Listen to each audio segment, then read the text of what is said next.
हर हर महादेव। ओम नमः शिवाय। आज से मैं यहाँ नाड़ी विज्ञान और प्राण ऊर्जा की संचार नामक अध्याय प्रारंभ करने वाला हूँ। परंतु मैं अपने अध्याय प्रारंभ करूँ उससे पूर्व इस पे थोड़ा प्रकाश डाल देता हूँ, जिससे आगे इसे समझने में आप लोग को कोई परेशानी अथवा बाधा ना हो।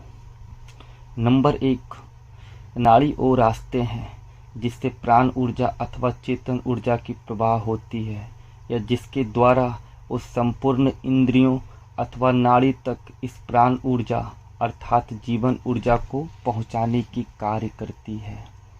नंबर 2, आप लोगों ने ऐसा सुना होगा या प्रायः आप लोग को ऐसा बताया जाता है कि समस्त नाड़ियों में 3 नाड़ियां ही प्रमुख होती है, क्योंकि इसका संबंध सीधा मूलाधार से होता है, जिस पश्चात ये अपने रास्ते यहीं से अलग अलग कर लेते हैं अथवा यहीं से वो अपनी दिशा चुन लेते हैं और उसी अनुसार अपने रास्ते तय करते हैं।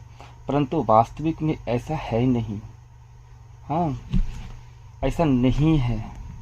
ऊर्जा हृदय चक्र तक एक रूप में ही गति करती है अथवा हृदय चक्र तक ये सिर्फ ऊर्जा के रूप में ही प्रवाहित होती है और यहीं से अंतर्मन की अवस्था अनुसार अपने रास्ते रूपांतरित करते हैं। ठीक है। नंबर 3, ये 3 नाड़ियां इंगड़ा,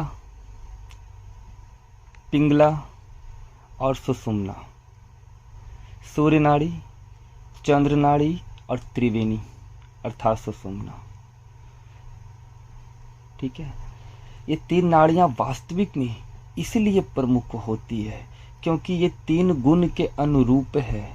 इसी के अनुसार ये 3 गुण कार्य करती है, पोषित होती है और ये सृष्टि भी इसी त्रिगुणात्मक त्रिगुणी शक्ति स्वरूप है, जिसमें सृजन, पोषण और संहार ये 3 गुण शामिल होती है। अथवा ऐसा कहो कि ये 3 गुण के द्वारा ही ये अपनी दिशा तय करती है अथवा ये अपनी दिशा के अनुसार ही 3 गुण की निर्माण करती है और प्रकृति भी इसी 3 गुण के द्वारा ही प्रकट हुई है और इसी अनुसार कार्य करती है। ये 3 नाड़ियां, नंबर 4, ये 3 नाड़ियां 3 रास्ते के समान है और इस रास्ते के अंत में 3 द्वार भी हैं। 2 द्वार बहिर्मुखी की ओर जाते हैं और 1 द्वार अंतर्मुखी की ओर।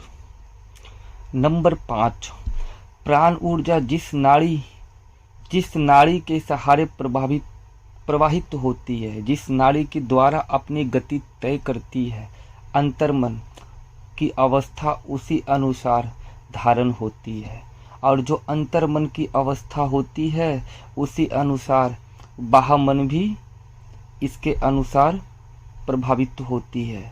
जैसे अंतर्मन हृदय को बोला जाता है, तो हृदय में जैसी इच्छा, जैसी भाव प्रकट होती है, बाह्यमन अर्थात चित्त में उसी प्रकार से उसी अनुसार विचार और तत्व प्रकट होते हैं। ठीक है। अब मैं अपने आगे के अध्याय में एक नाड़ी की संपूर्ण जानकारी आपको दूंगा, परंतु एक बात और स्पष्ट मैं बता देना चाहता हूँ। हमारे पिछले की जितनी भी वीडियो है वो सारे इससे कनेक्टेड होंगे, कहीं से न कहीं से इसका संबंध इसके साथ जुड़ेगा और इसी अध्याय में आपको ऐसे अनेकों अवस्था की जिक्र मिलेगी जो आप प्रायः सुनते होंगे, जैसे तुरीय अवस्था, अंतर्मुखी, अवचेतन मन की अवस्था, हाँ, सुषुम्ना रूपी द्वार को पार करने के बाद ब्रह्मरंध्र रूपी द्वार। ऐसे बहुत सारे तथ्य इस अध्याय में क्लियर हो जाएंगे, या फिर ऐसा बोलो तो योग का संपूर्ण व्याख्या ये 3 नाड़ी के अंतर्गत आ जाएंगी। ठीक है।